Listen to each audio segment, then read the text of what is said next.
मध्ये हा माणूसच हा प्राणी. एक माणूस दुसऱ्या माणसाचा तिरस्कार करतो. एक माणूस दुसऱ्या माणसाला आपल्यापेक्षा संपत्ती, पैसा, स्टेटस याच्यावरती एकामेकाची तुलना करतो. एक माणूस दुसऱ्या माणसाला कमी लेखतो. खरंच या निसर्गामध्ये मानव हा प्राणी आहे. तसेच मित्रांनो, या निसर्गामध्ये संपूर्ण पृथ्वीवरती सर्व सजीव सृष्टी आहे. प्राणी आहेत, पशुपक्षी आहेत, जीवजंतू आहेत, अगदी हिंस्र पशुसुद्धा आहेत, पक्षी आहेत. परंतु या सर्वांमध्ये मित्रांनो एक जाणवलं की हा मानव प्राणी सुद्धा आहे.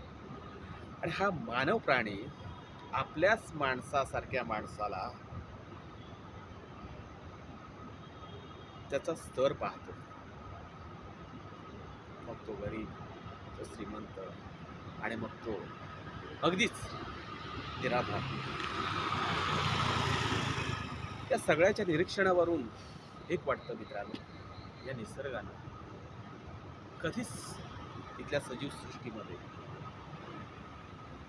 कमी जास्त भेदभाव केला नाही. किंवा या पृथ्वीवरती सर्व प्राण्यांमध्ये ह्या प्राण्यांनी, पशुपक्ष्यांनी सुद्धा कधीच एकामेका प्राण्याचा किंवा एकामेका पशुपक्ष्याचा तिरस्कार केला नाही.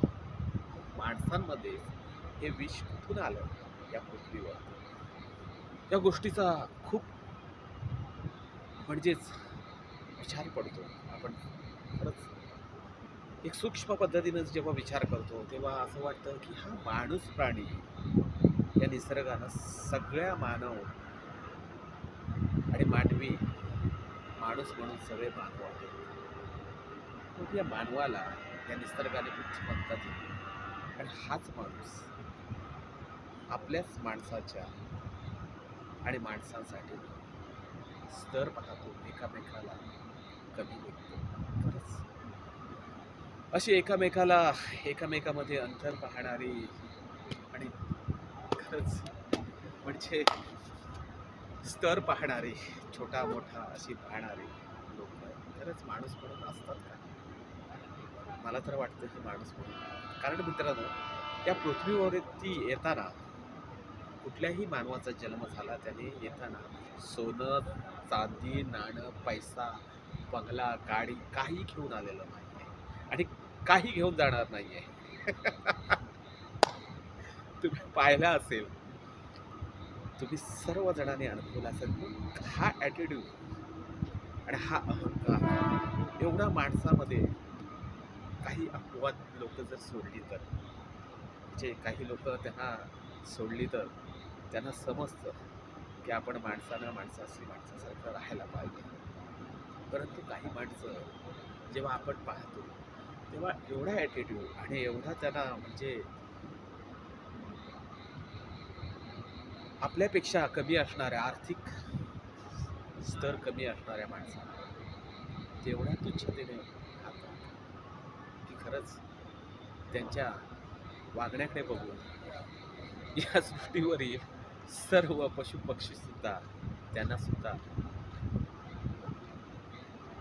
वाईट वाटत असेल. वाईट वाटतं खरंच. बघा तुम्ही, एखाद्या संकटकाळी एखादा भूकंप येतो तेव्हा तुमच्याकडे घरी असणारे पाळीव पक्षी म्हणजे पोपट असतील, किंवा आपण कोणाच्या घरी कुत्रा, मांजर हे प्राणी असतील. परंतु हे अशा संकटवेळी माणसाला प्रथम सूचना देतात. कारण निसर्गामध्ये घडणाऱ्या ज्या घटना आहेत त्या प्रथम या प्राण्यांना कळतात. आणि हा प्राणी आपल्या मालकाबद्दल, म्हणजे ज्यानं मालक हा शब्द पण मी बाजूला ठेवतो, की ज्यानं आपलं पालन पोषण केलं त्याच्याबद्दल, त्याच्या संरक्षणाबद्दल ते प्रामाणिक असतात. परंतु माणूसच एकामेकामध्ये असं का वाटतं? खरंच वाईट वाटतं या गोष्टीचं. आणि म्हणून मित्रांनो, म्हणावंसं वाटतं, विचार व्यक्त करावेसे वाटतात, की विचार करता करता हे आयुष्य कधीच संपून गेलं हे कधीच कळत सुद्धा नाही. विचार करता करता हे आयुष्य कधीच संपून गेलं हे कळत सुद्धा नाही. परंतु मित्रांनो,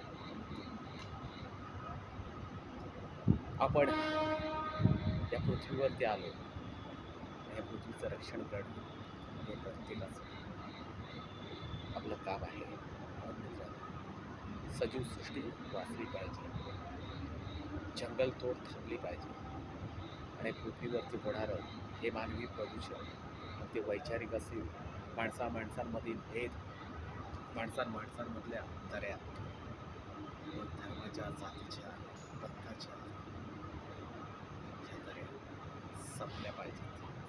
आणि म्हणून मित्रांनो, की आपण माणूस आहोत, एका माणसाने दुसऱ्या माणसासारखं वागलं पाहिजे.